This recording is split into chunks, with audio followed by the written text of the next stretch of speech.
오늘 주시는 말씀은 요한복음 11장 28절에서 44절이 올시다.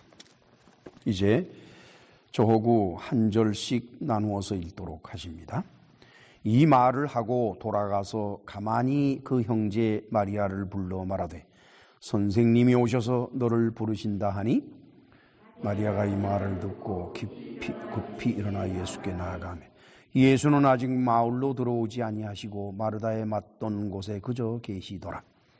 마리아와 함께 집에 있어 위로하던 유대인들은 그의 급히 일어나 나가는 것을 보고 곡하러 무덤에 가는 줄로 생각하고 따라가더니 마리아가 예수 계신 곳에 와서 보이고 그 발 앞에 엎드리어 가로되 주께서 여기 계셨다면 내 오라비가 죽지 아니하였겠나이다 하더라. 예수께서 그의 우는 것과 또 함께 온 유대인들의 우는 것을 보시고 심령의 통분이 여기시고 민망히 여기사 가라사대 그를 어디 두었느냐 가로되 주여 와서 보옵소서 하니 예수께서 눈물을 흘리시더라. 이에 유대인들이 말하되 보라 그를 어떻게 사랑하였는가 하며 그중 어떤 이는 말하되 소경의 눈을 뜨게 한 이 사람이 그 사람은 죽지 않게 할 수 없었더냐 하더라. 이에 예수께서 다시 속으로 통분히 여기시며 무덤에 가시니 무덤이 구리라 돌로 막았거늘 예수께서 가라사대 돌을 옮겨 놓으라 하시니 그 죽은 자의 누이 마르다가 가로되 주여 죽은 지가 나흘이 되었음에 벌써 냄새가 나나이다. 예수께서 가라사대 내 말이 네가 믿으면 하나님의 영광을 보리라 하지 아니하였느냐 하신데 돌을 옮겨 놓으니 예수께서 눈을 들어 우러러 보시고 가라사대 아버지여 내 말을 들으신 것을 감사하나이다. 항상 내 말을 들으시는 줄을 내가 알았나이다. 그러나 이 말씀하옵는 것은 둘러선 무리를 위함이니 곧 아버지께서 나를 보내신 것을 저희로 믿게 하려 함이니이다. 이 말씀을 하시고 큰 소리로 나사로야 나오라 부르시니 같이 읽습니다. 죽은 자가 수족을 베로 동인 채로 나오는데 그 얼굴은 수건에 쌓였더라. 예수께서 가라사대 풀어 놓아 다니게 하라 하시니라. 아멘. 우리가 지금 강해하고 있는 요한복음 11장은 죽은 지 4일이 된 사람 나사로가 다시 살아난 사건을 기록한 것입니다. 우리는 이것을 지난 58회 설교, 60회 설교, 61회의 설교에서 차례대로 강해해 왔습니다. 오늘의 설교는 제62회 설교입니다. 오늘의 설교에서 우리는 나사로가 다시 살아나서 무덤에서 걸어 나오는 놀라운 순간을 전하게 될 것입니다. 죽은 지 나흘이 되어서 이미 시체가 상하는 냄새가 나는 상태에 있는 나사로가 다시 살아난다는 것이 얼마나 놀라운 사실입니까? 그런데 예수께서는 오늘의 본문에서 이러한 사건, 곧 죽은 나사로가 다시 살아나는 사건이 있을 수 있는 이유, 조건을 두 가지로 요약해서 말씀을 하시고 계십니다. 첫째는 정직하고 진실된 믿음을 가지라는 것입니다. 많은 기독교인들이 믿음을 갖고 있다라고 말하지만 그들의 믿음은 거짓된 믿음이 많고 억지로 만들어낸 믿음이 많고 소망을 믿음으로 둔갑시킨 것들이 많고 그래서 하나님 보시기에 정직하고 진실된 믿음을 가진 사람들은 아주 적습니다. 둘째, 하나님의 영광을 원하는 마음을 가져라. 많은 기독교인들이 자신이나 또는 주위에서 벌어지는 기적을 원할 때에 입으로는 하나님의 영광을 말합니다. 그러나 그 마음속에는 하나님의 영광이 아니라 그 기적으로 혜택을 받을 사람을 생각하고 혜택을 받을 것을 생각하지요. 따라서 많은 기독교인들이 하나님의 영광을 입으로는 말을 하지만은 사실은 거짓말이 옳시다. 과연 정직하고 진실된 믿음과 그리고 하나님의 영광을 원하는 마음, 과연 이것이 무엇이길래 죽은 자를 살리는 힘을 가졌다는 것일까요? 그리고 이것이 죽은 자까지도 살리는 힘을 가진 것이라면 우리가 인생에서 겪어나가는 수없는 고난과 또 재앙들을 피할 수 있거나 또는 극복할 수 있는 힘을 가질 것이라고도 생각한다 해도 별로 그렇게 틀린 것은 아니옵시다. 자, 이 문제를 구체적으로 살펴보기 전에 우리는 먼저 성경에 기록된 사건 중에서 죽은 자가 살아나는 사건들을 살펴보도록 하십시다. 제 기억에 구약 성경 기록에서 2번, 그 다음에 신약 성경 기록에서는 7번 기록이 되어 있는 것으로 저는 기억하고 있습니다. 그런데 그 중에서 회당장 야이로의 딸이 살아나는 사건은 마가복음, 누가복음, 마태복음에 중복되어서 기록되어 있기 때문에 사건으로 본다 그러면은 신구약 성경 모두가 7건이 될 것입니다. 구약 성경에서는 선지자 엘리야와 엘리사가 각각 한 번씩 죽은 자를 살려냈고, 신약 성경에서는 예수께서 3번, 사도 바울이 1번, 그리고 사도 베드로가 1번이옵시다. 자, 이제 한 가지 사건을 간략하게 살펴보도록 하십시다. 오늘의 주제는 그건 아니기 때문에 다 같이 열왕기상 17장 17절로 24절을 찾아갑니다. 구약 성경 546페이지 17절로 24절까지인데 우선 17절로부터 같이 읽으실까요?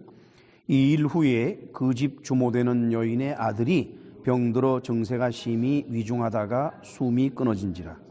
여인이 엘리야에게 이르되 하나님의 사람이여 당신이 나로 더불어 무슨 상관이 있기로 내 죄를 생각나게 하고 또 내 아들을 죽게 하려고 내게 오셨나이까.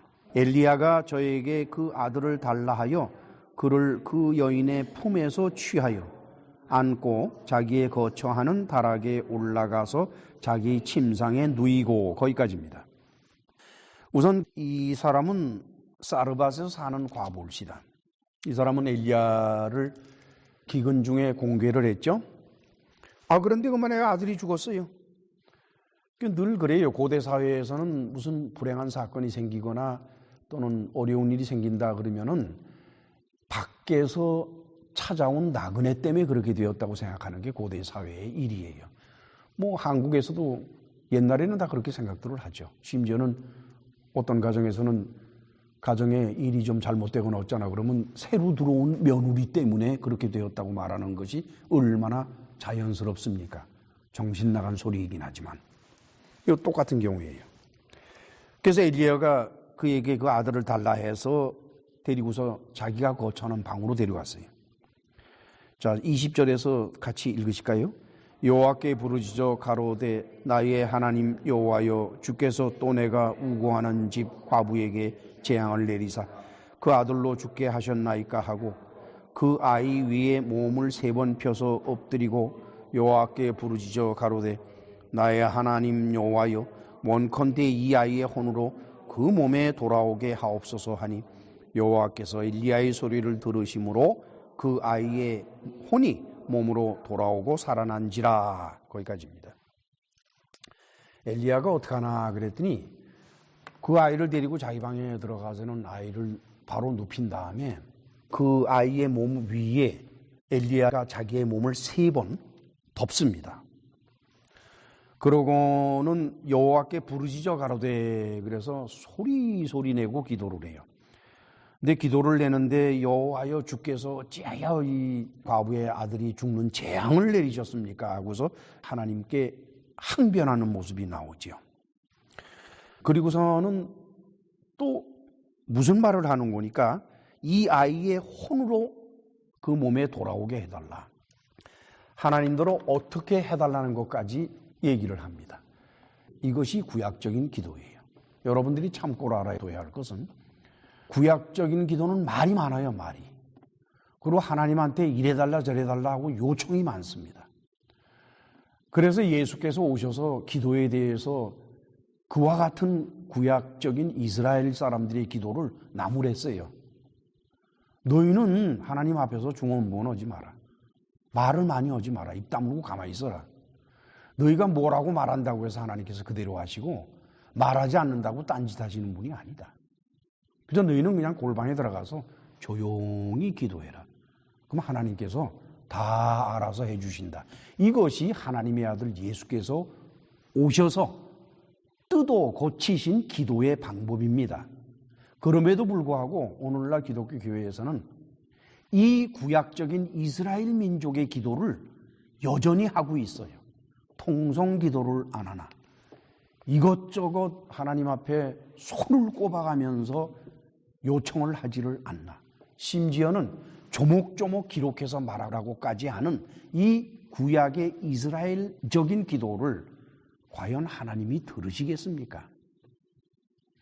예수께서 오신 다음에는 하나님은 그런 기도는 절대로 들어주지를 아니하십니다. 저는 이 설교를 듣는 분들이 자기가 무슨 기도를 하는지 좀 생각을 하면서 기도를 했으면 싶어요. 엘리야의 기도는 이와 같이 요란스러웠어요. 그때는 예수님이 오시기 전의 일이니까 그렇죠? 아무리 떠들어도 부르짖으라. 예레미야도 심지어 그랬으니까. 하나님께서 그 기도를 들어주셔서 이 아이가 살아났어요. 근데 이 아이는 죽은 지 얼마나 됐죠? 몇 시간이 안 된 거예요. 그렇죠? 그 다음 두 번째, 열왕기하 4장 17절에서 25절을 찾아갑니다. 이 이야기는 수넴에 사는 여인에 관한 이야기입니다. 수넴에 사는 여인네가 엘리사, 선지자 엘리사가 올 때마다 아주 대접을 극진히 하고 심지어 나중에는 엘리사를 위해서 방을 하나 마련해 줄 정도로 이렇게 잘했어요. 그래서 엘리사가 고마워서 뭔 소원을 들어줄까 살펴봤더니까 마침 그 집에 아이가 없어요. 그래서 엘리사가 하나님께 기도해서 아들을 갖게 했습니다. 자, 그러면 17절부터 읽으실까요? 여인이 과연 잉태하여 돌이 돌아오매 엘리사의 말한 대로 아들을 낳았더라. 그 아이가 저기 자라매 하루는 곡식 빼는 자에게 나아가서 그 아이비에게 이르렀더니 그 아이비에게 이르러 내 머리야 내 머리야 하는지라. 그 아비가 사환에게 명하여 그 어미에게로 데려가라 하매 곧 어미에게로 데려갔더니 낮까지 어미의 무릎에 앉았다가 죽은지라. 아이가 죽었어요. 얼마나 귀한 아들일까. 근데 아유 머리야 머리가 아프다고 그러더니 죽었어요. 자, 21절 이하를 같이 읽습니다. 그 어미가 올라가서 아들을 하나님의 사람의 침상 위에 두고 문을 닫고 나와서 그 남편을 불러 이르되 청컨대 한 사환과 한 나귀를 내게로 보내소서. 내가 하나님의 사람에게 달려갔다가 돌아오리다. 그 남편이 가로되 초하루도 아니요 안식일도 아니온 그대가 오늘날 어찌하여 저에게 나아가고자 하느냐. 여인이 가로되 평안이니이다. 참 이 여자가 상당히 지혜로운 여자 같아요. 남편에게는 아들이 죽었다는 말을 안 합니다.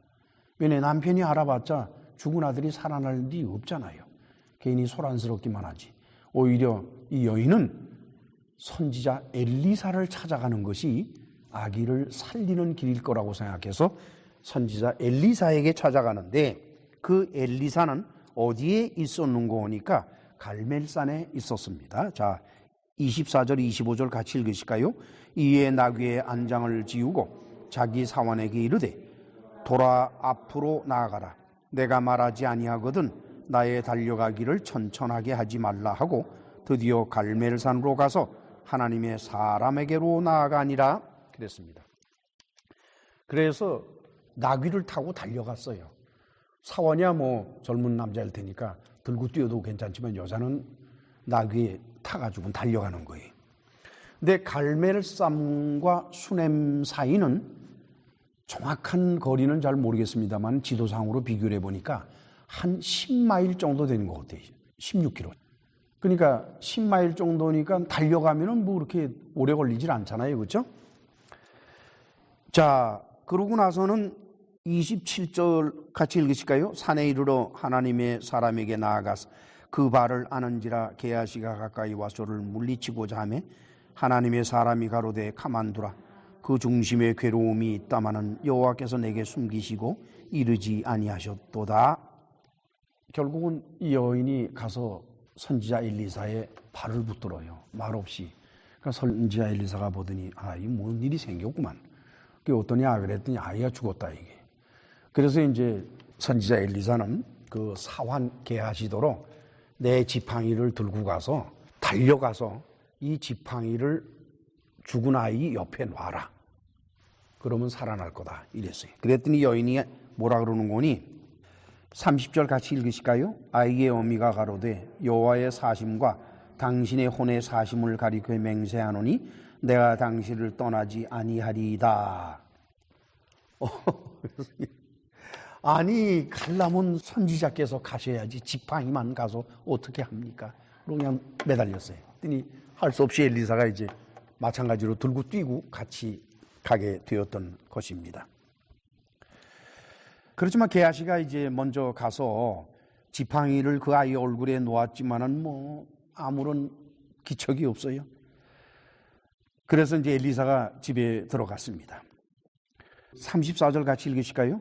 엘리사가 여호와께 기도하고 아이의 위에 올라 엎드려 자기 입을 그 입에 자기 눈을 그 눈에 자기 손을 그 손에 대고 그 몸에 엎드리니 아이의 살이 차차 따뜻하더라. 물론 엘리사는 자기의 선생님인 엘리야는 엘리사의 선생이거든요. 선생님인 엘리야가 죽은 아이를 살려낸 사건을 알고 있을 겁니다. 그래서 아이의 몸 위에 자기 몸을 얹는다라고 하는 것은 나의 체온을 죽은 아이에게, 나의 숨을 죽은 아이에게, 나의 눈은 생명을 의미하니까 생명을 죽은 아이에게 하는 뜻에서 그렇게 하는 행위입니다. 그리고서는 35절 같이 읽으실까요? 엘리사가 내려서 집안에서 한 번 이리저리 다니고 다시 아이 위에 올라 엎드리니 아이가 7번 재채기하고 눈을 뜨는지라. 엘리사는 좀 더 상당히 과학적이고 의학적이고 지혜롭게 합니다. 엘리야는 하나님께 부르짖고 난리를 치고 했지만은 엘리사는 말없이. 엘리사의 기도가 어땠느냐? 물론 구약시대의 기도는 다 소리소리 지르는 기도이기 때문에 그렇다고는 하지만은 성경 기록에 따르면은 그렇게까지 법석을 떨지는 않았던 것 같아요. 아이가 살아났어요. 이것도 마찬가지로 아이가 죽은 지 하루가 안 됐어요. 그래서 살아났습니다. 그 다음에 세 번째 사건, 마가복음 5장 21절로 24절을 찾아가십니다. 같이 읽으실까요?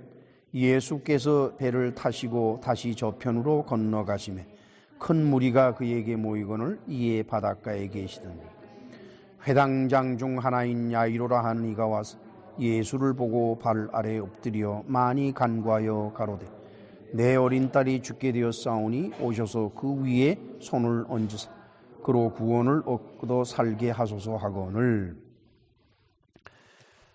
회당장 야이로의 딸이 죽을 병에 걸렸어요. 이제 막 죽어가는 거예요. 그 회당장이 놀래가지고, 회당장이라 그러면은 유대인의 사회에서는 대단한 직분에 있는 사람입니다.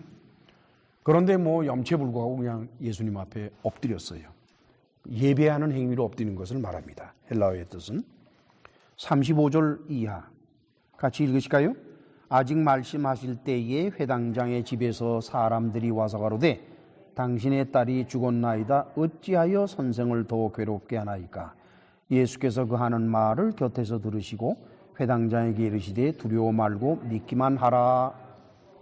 그래서 이제 가는 길 도중에서 무슨 몇 가지 사건이 있었습니다만은 회당장 집에서 사람이 와서 아이는 죽었습니다. 이제 뭐 죽었는데 예수님한테 구찮게 하지 마시고 그냥 가시지요. 뭐 이렇게 됐어요. 그러나 예수께서 그러지 마라. 믿기만 해라. 가서 이제 어떻게 하시는가 그랬더니 41절 같이 읽습니다. 그 아이의 손을 잡고 가라사대 달리따쿰 하시니 번역하면 곧 소녀야 내가 내게 말하노니 일어나라 하심이라. 소녀가 곧 일어나서 걸으니 나이 12살이라. 사람들이 크게 놀라거늘. 가서 뭐 예수님이 특별히 뭐 기도했다는 것도 없고 그냥 어떤 행동을 하지 않았어요. 그냥 가가지고 그 아이를 보면서 달리다굼 이랬어요. 달리다굼 그러면 아람어니까 그거는 헬라어로 번역을 한다 그러면은 소녀야 일어나라 하는 뜻이 옵시다. 이 아이도 뭐 죽은 지 몇 시간이 안 된 경우입니다. 이 사건은 마태복음 9장 18절 이하에 그리고 누가복음 8장 40절 이하에도 기록이 되어 있습니다. 그 다음 네 번째 사건, 누가복음 7장 11절로 16절 찾아가십니다. 누가복음 7장 11절로 16절. 우선 11절과 12절을 같이 읽습니다. 그 후에 예수께서 나인이란 성으로 가실 때 제자와 허다한 무리가 동행하더니 성문에 가까이 오실 때에 사람들이 한 죽은 자를 메고 나오니 이는 그 어미의 독자요 어미는 과부라. 그 성에 많은 사람도 그와 함께 나오거늘 계속해서 주께서 과부를 보시고 불쌍히 여기사 울지 말라 하시고 가까이 오사 그 관에 손을 대시니 맨 자들이 서는지라. 예수께서 가라사대 청년아 내가 내게 말하노니 일어나라 하시매 죽었던 자가 일어앉고 말도 하거늘. 여기도 마찬가지로 나인이라는 성에서 지금 죽어서 메고 나온다고 그랬는데 우리말 번역에서는 예수께서 그 관에 손을 댔다고 해서 마치 이 죽은 청년이 관 속에 들어가 있는 것처럼 번역을 했는데 그렇게 번역한 헬라어가 테소로스예요. 소로스라고 하는 것은 관이라고도 번역이 될 수도 있지만은 그러나 bear, 그건 몽고니 시체나 관을 운반할 때 사용하는 대 있죠. 보통 시체 운반할 때도 보면은 거적대기 가지고 이렇게 대를 만들어서 거기다가 얹어서 운반하잖아요, 그렇죠? 중동에서는 관을 사용하지 않는다라고 합니다. 그래서 이 아이에게 손을 대니까 그 대에 손을 대니까 이 청년이 벌떡 일어났잖아요, 그렇죠? 뭐 관이 열렸다는 말도 없고 관을 두드리려다라는 말도 없고 그냥 일어나 앉은 거예요, 그렇죠? 그래서 이거는 그러한 것입니다. 그런데 이 사건은 바라볼 때에 죽어서 무덤으로 장사 지내려 가는 것은 당일날 벌어진 일이죠. 중동에서는 죽으면은 그날로 무덤으로 보낸다고 그랬지요. 그러니까 이 사람도 죽은 지 몇 시간 안 되는 사람이에요. 그다음에 다섯 번째 사건, 사도행전 9장 찾아가십니다. 203페이지, 사도행전 9장 36절에서 43절. 같이 읽으실까요? 요빠에 다비다라 하는 여제자가 있으니 그 이름을 번역하면 도르가라.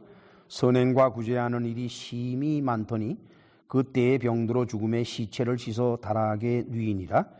룻다가 요빠에 가까운지라 제자들이 베드로가 거기 있음을 듣고 두 사람을 보내어 지체 말고 오라고 간청하니. 이 다비다라는 사람, 요빠에서 죽은 이 다비다, 즉 도르가라고 하는 사람인데요. 이 사람에 관한 기록은 기독교인들은 대충 압니다. 죽었어요. 근데 워낙 선행을 많이 했기 때문에 뭐 사람들이 아주 살려줬으면 하는 마음에 베드로에게 왔는데 그 베드로가 어떻게 하나 좀 볼까요? 40절에 같이 읽습니다. 베드로가 사람을 다 내어보내고 무릎을 꿇고 기도하고 돌이켜 시체를 향하여 가로되 다비다야 일어나라 하니 그가 눈을 떠 베드로를 보고 일어나 앉는지라 그랬어요. 여기서 베드로는 다비다를 이렇게 세울 때에 그 요란스럽게 하지 않았어요. 무릎을 꿇고 하나님 앞에 기도하고, 그리스도인의 기도는 워낙 조용한 기도입니다. 와글와글 하는 기도는 그는 유대인의 기도고.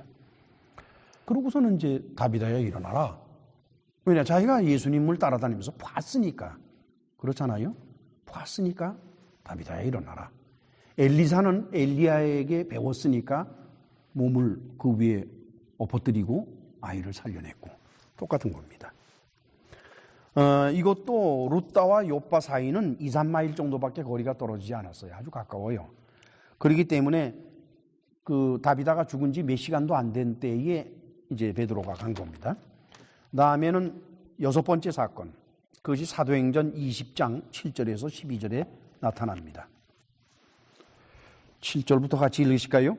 안식 후 첫날에 우리가 떡을 떼려 하여 모였더니 바울이 이튿날 떠나고자 하여 저희에게 강론할세 말을 밤중까지 계속하여 우리의 모인 윗다락에 등불을 많이 켰는데 유두고라 하는 청년이 창에 걸터 앉았다가 깊이 졸더니 바울이 강론하기를 더 오래 하매 졸음을 이기지 못하여 3층 누에서 떨어지거늘 일으켜보니 죽었는지라. 바울이 내려가서 그 위에 엎드려 그 몸을 안고 말하되 떠들지 말라, 생명이 저에게 있다 하고.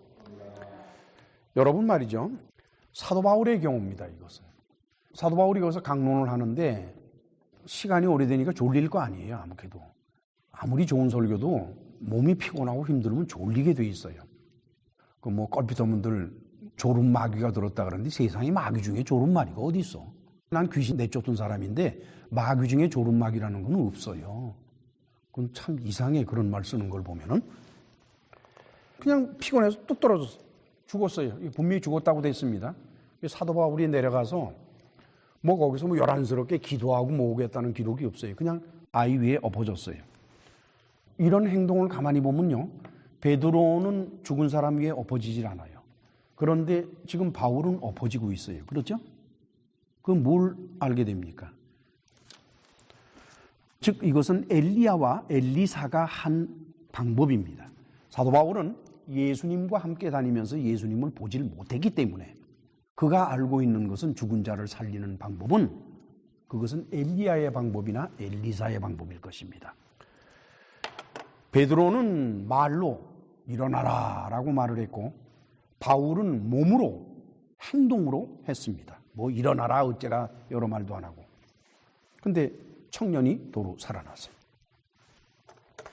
이건 뭐 아이가 뚝 떨어져 가지고서 죽었다라고 된 거니까 순간적인 일이잖아요. 그렇죠? 그러니까 사실은 죽었는지 기절했는지 그것도 잘 모르죠. 그럼 어쨌든 아이가 성경에 죽었다고 기록되어 있으니까 죽은 거로 믿읍시다. 그런데 살려냈다 그러니까 순간적으로 벌어진 일이니까 얼마 되지 않은 거죠. 그런데 우리가 지금 요한복음 11장에서 다루고 있는 이 사건은 죽은 지가 나흘, 4일이 돼서 몸이 상하기 시작하는, 시체가 상하기 시작하는, 냄새가 나는 상태라는 특징을 가지고 있기 때문에 지금까지 우리가 살펴본 6가지 사건보다도 가장 심각하고 가장 어려운 사건이 지금 우리가 다루고 있는 사건입니다. 이제 다 같이 요한복음 11장 28절로 32절 본문입니다. 본문에 돌아와서 요한복음 11장 28절로 32절을 같이 읽으실까요? 이 말을 하고 돌아가서 가만히 그 형제 마리아를 불러 말하되 선생님이 오셔서 너를 부르신다 하니 마리아가 이 말을 듣고 급히 일어나 예수께 나아가매 예수는 아직 마을로 들어오지 아니하시고 마르다에 맞던 곳에 그저 계시더라. 마리아와 함께 집에 있어 위로하던 유대인들은 그의 급히 일어나 나가는 것을 보고 곡하러 무덤에 가는 줄로 생각하고 따라가니 마리아가 예수 계신 곳에 와서 보이고 그 발 앞에 엎드려 가로되 주께서 여기 계셨다면 내 오라비가 죽지 아니하였겠나이다 하더라. 마르다가 마리아한테 와서 뭐라고 마리아에게 말하고 있는 거니? 선생님이 오셔서 너를 부르신다 그랬어요. 디다스칼로스. 여러분, 이것은 엄청난 의미를 가진 겁니다. 당시 랍비들은요, 여자를 가르치질 않아요. 유대 랍비들은 여자를 가르치질 않습니다. 여자가 배우려 하면은 네 남편한테 가서 배워라 이렇게 말하지요. 그러니까 남자만 가르쳐요. 그런데 마르다가 예수님을 디다스칼로스, 선생님이라고 부르는 것은 뭐예요? 예수께서 마르다에게 가르치셨다는 거예요. 예수님은 랍비라는 명칭을 듣는 분이지만 일반 랍비들과는 전혀 반대되는 행동을 하십니다. 예수님은 여인들까지도 똑같이 가르쳐 주시는 그 천문을 열어주신 분이라는 것을 여러분들이 잊으면 안 돼요. 기독교 교회는 그것을 잊으면 안 됩니다. 여러분 말이죠. 놀라운 사실은 고린도전서 14장 34절로 36절에 보면은 여자는 교회에서 잠잠하라 그랬죠. 그리고 뭐 물을 것이 있으면 집에 가서 남편한테 배우라라 그랬지요. 그래가지고 이제 그거 가지고서 여자들을 교회에서 그 행동을 제한시키고 하는 게 한국교회에 아주 흔했습니다. 특별히 장로교회가. 그거는 참 넌센스예요. 왜 그런 줄 아세요? 아까도 말씀을 드렸습니다만 바울은 어떤 사람입니까? 그 사람은 바리새인 출신이에요. 바리새인 출신이기 때문에 아무리 그리스도인이 되었다 할지라도 그 바리새인 사회에서 갖고 있던 기존 고정관념이 변화되기는 쉽지가 않아요. 따라서 여자에 대한 것, 여자는 교회에서 잠잠하라 라고 말할 수 있는 것은 바울이 그런 사람이기 때문에 그렇습니다. 그러나 나머지 12제자들, 이 제자들은 그런 말을 안 해요. 왜냐? 자기들이 선생님에게 듣고 보고 배운 것은 여자도 동등한 그런 것을 듣고 보고 배웠기 때문에 그들은 그렇게 안 하지만은 바울은 예수님에게 직접 듣고 보고 배운 처지가 아니기 때문에 그의 바리새인적인 생각은 그렇게 쉽게 변화되는 것이 아닙니다. 요한은 예수께서 마르다에게 마리아를 불러오라 하신 말씀을 기록하지 않았습니다. 이 보면 예수께서 마르다를 불렀다. 마르다더러 마리아 데리고 와라 한 말씀이 기록되어 있지가 않잖아요. 그런데 30절을 바라보면 예수는 아직 마을로 들어오지 아니하시고 마르다의 맞던 곳에 그저 계시더라. 왜 그냥 그 기다리고 계세요? 그렇죠? 그 얘기는 뭡니까? 예수님은 마르다에게 마리아를 오게 해라 하시고 난 다음에 마리아를 기다리고 계셨을 것이다라고 보는 거예요. 그렇죠? 그런데 31절에 바라보니 마리아와 함께 집에 있어 위로하던 유대인들이 마리아가 급히 일어나 나가는 것을 보고 마리아가 무덤에 가서 곡하러 가나 싶어가지고 우르르 따라가요. 여러분들 그 유대인들이 곡하는 것은 소리가 요란합니다. 그냥 소리 있는 대로 부르짖으면서 그냥 웨일링, 영어로 말하면 웨일링이에요. 오래오래 고함을 치면서 방송 통곡을 하는 게 유대인들의 우는 모습이에요. 물론 이제 우리 동양에서의 곡과는 다릅니다. 동양에서의 곡은 에이고 에이고 에이고 그래가지고서 마음 다르고 목소리 다른 게 동양에서의 곡이에요. 그렇습니까? 안 그렇습니까? 그런데 유대인들의 곡은요, 처절해요. 그냥 머리를 쥐어뜯고 옷을 찢고 재를 무릅쓰고 요란합니다. 그것은 비단 죽은 자의 가족들만 그렇게 하는 게 아니라 거기 초상집에 찾아온 모든 사람이 그렇게 통곡을 한다는 것입니다. 저는 문득 생각을 했어요. 예수님이 왜 마리아를 오라 그러셨을까? 무덤으로 갈 것이라면 마르다더러 무덤이 어디 있냐 하고 마르다를 데리고 무덤으로 가셨을 터인데 왜 예수께서 마리아를 오라 그래라 그러셨을까? 유대인의 관습상 마리아가 오면은 유대인들이 뒤따라오는 건 당연하지요. 그렇죠? 그러면 유대인들이 뒤따라옴으로써 예수께서 지금부터 하시는 모든 일에 유대인들이 뭐가 됩니까? 증인이 되는 거예요. 증인이. 예수님은 마리아를 부르시면서 증인들을 함께 따라오게 만드신 겁니다. 마리아는 예수님의 발 앞에 엎드렸어요. 마리아와 마르다는 성격상에 이런 차이를 가지고 있습니다. 마르다는 예수님을 바라보고서는 사무적으로 얘기를 했어요. 지극히 현실적인 사람입니다. 그러나 마리아는 감정이 앞서는 사람이라 우선 엎드리고 볼 일이라. 마리아는 참으로 감정적인 사람이옵시다. 그러나 마음은 같습니다. 주께서 여기 계셨다면 내 오라비가 죽지 아니하였을 것입니다. 이것이 바로 예수님에 대한 믿음의 한계인 것입니다. 예수님이 오신 것은 히브리서 2장 14절로 15절 사이에 나타난 것처럼 예수께서 오신 이유가, 인간으로서 오신 이유가, 하나님의 아들이 거기 기록되어 있습니다. 히브리서 2장 14절로 15절 사이에 355페이지. 같이 읽으실까요? 자녀들은 혈육에 함께 속하였음에 그도 또한 한 모양으로 혈육에 함께 속하심은 사망으로 말미암아 사망의 세력을 잡은 자 곧 마귀를 없이 하시며 또 죽기를 무서워함으로 일생에 매여 종노릇하는 모든 자들을 놓아주려 하심이니. 그래요. 하나님의 아들이 이 땅에 인간으로서 오신 것은 사망의 세력을 잡은 자 마귀. 그러니까 뭐 마귀가 사람을 죽이고 살린다, 그 뜻은 아닙니다. 사망의 세력이라는 그 자체가 인간의 두려움을 준다는 거예요. 인간을 사망이라는 것을 가지고 위협을 하고 협박을 하고 있는 것이 마귀라는 거예요. 그것을 처벌을 해야 사람들은 죽음에 대한 두려움으로부터 해방되기 때문에 예수께서 오신 것입니다. 그럼 여러분들이 진실한 그리스도인이라면 죽음에 대한 두려움에서 여러분들은 해방이 되어 있어야 돼요.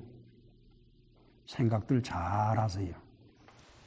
결국 요한계시록 20장 14절에 나타난 대로 예수께서는 마지막 심판 때의 사망과 음부를 불못에 던져 없애십니다.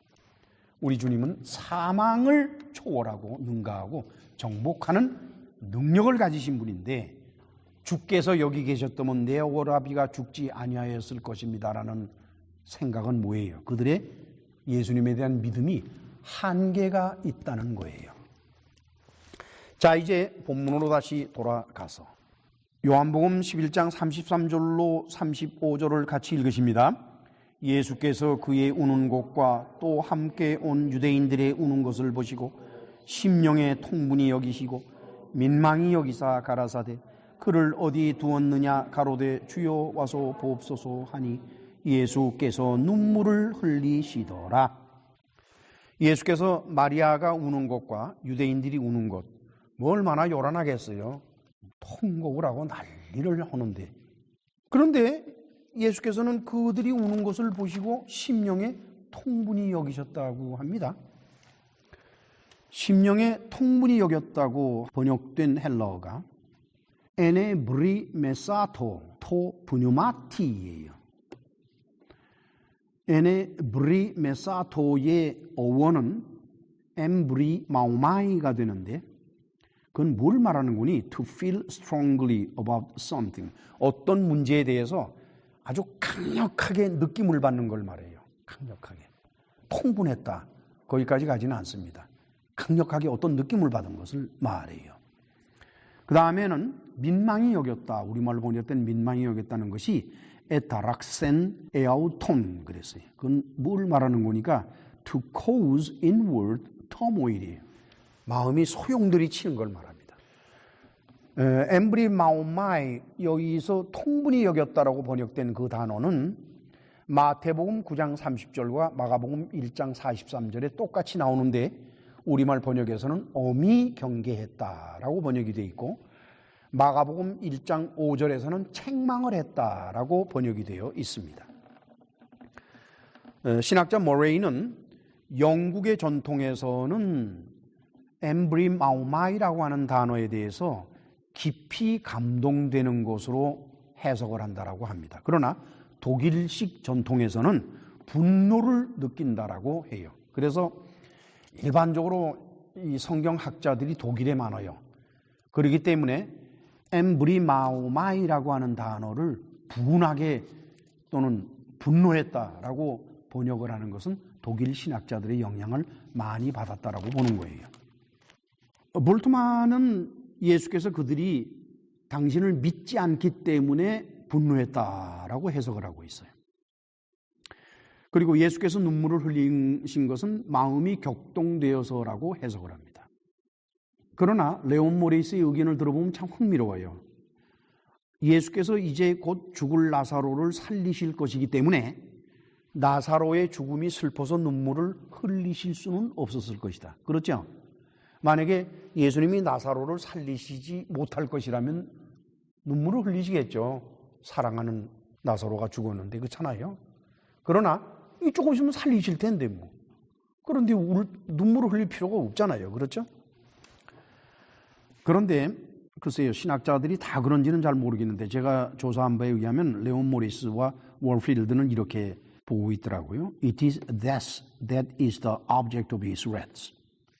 And behind that him who has the power of death.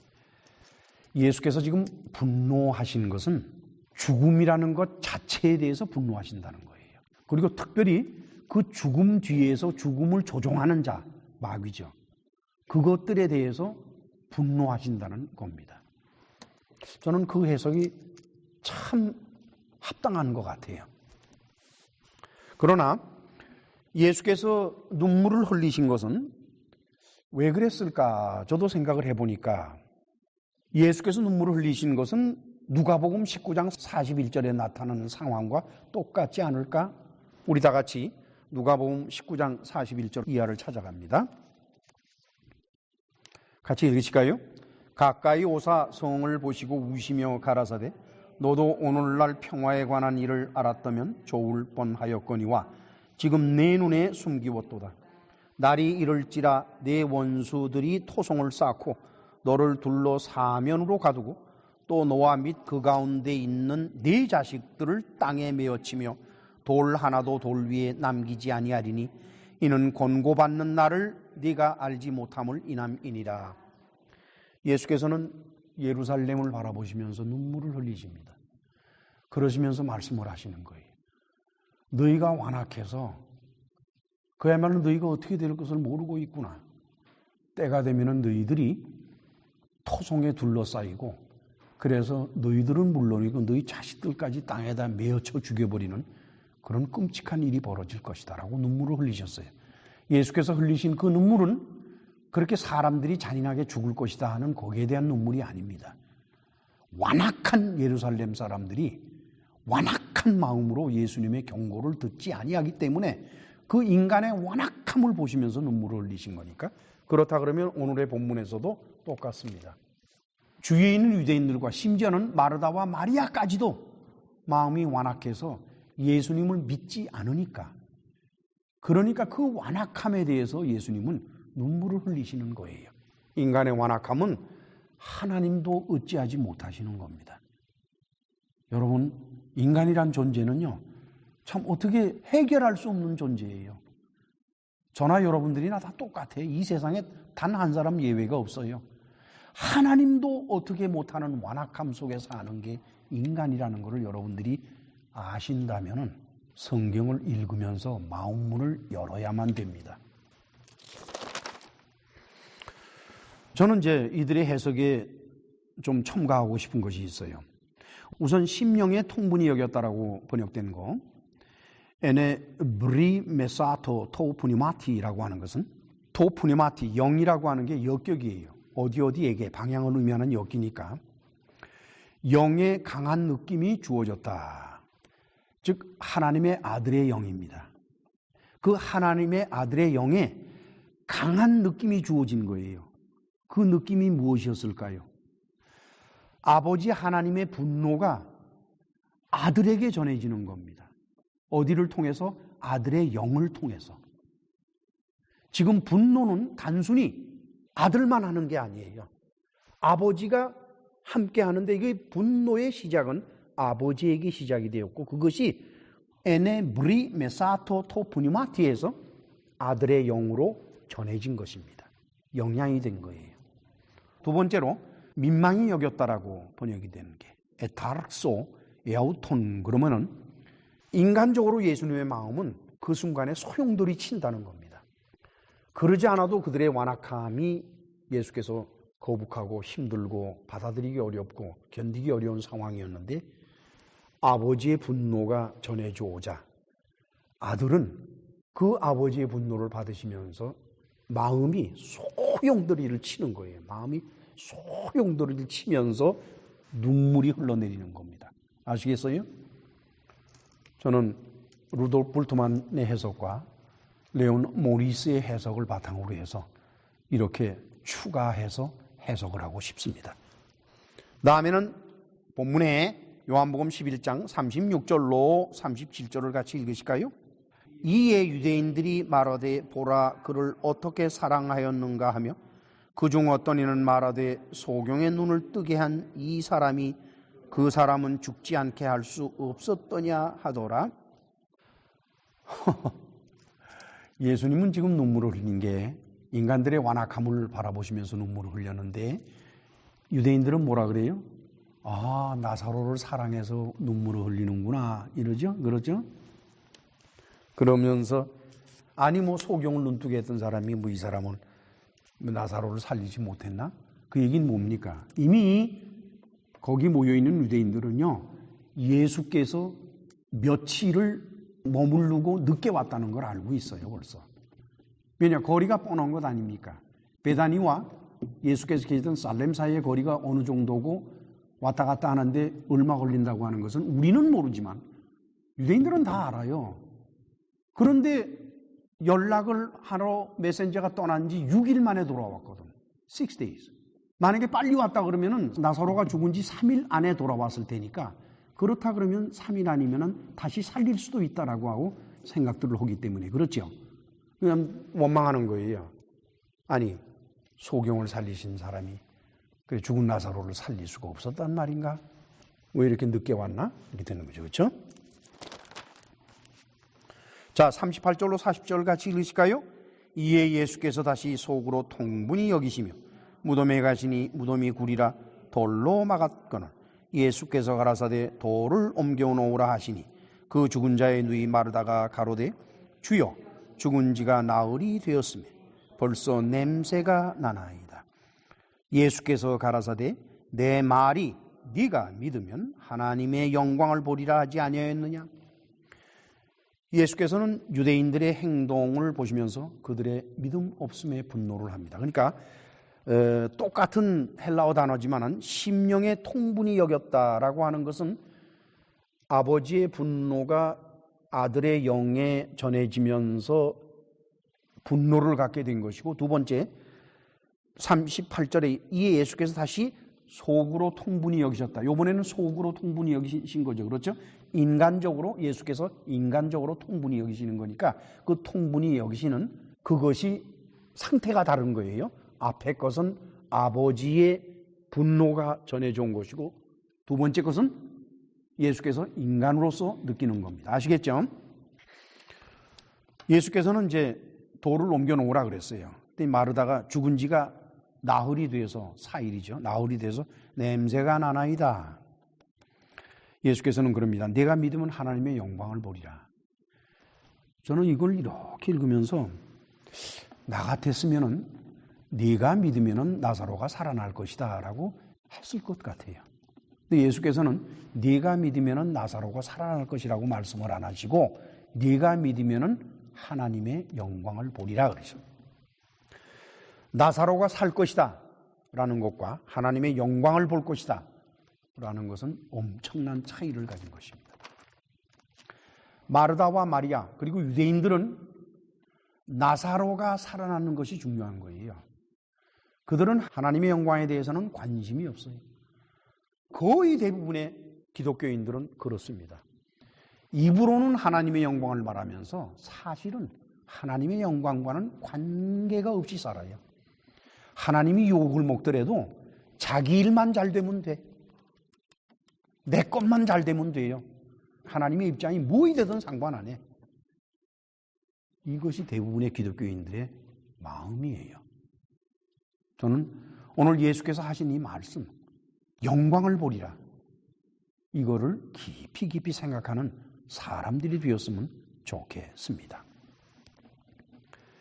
믿음이 없는 자들은 이때 다시 살아난 나사로만 보일 겁니다. 와, 나사로가 살았네. 이건 믿음 없는 자들의 행동이에요. 그러나 믿음이 있는 자들의 눈에는 뭐가 보이겠어요? 죽었다가 살아난 나사로가 보이는 것이 아니라 하나님의 영광이 보이는 겁니다.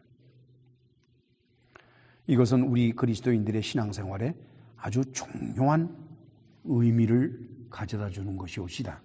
사랑하는 성도 여러분, 과연 우리는 어떻습니까? 저나 여러분들이나. 인생 문제 해결에 관심이 많은가요? 하나님의 영광에 관심이 많은가요?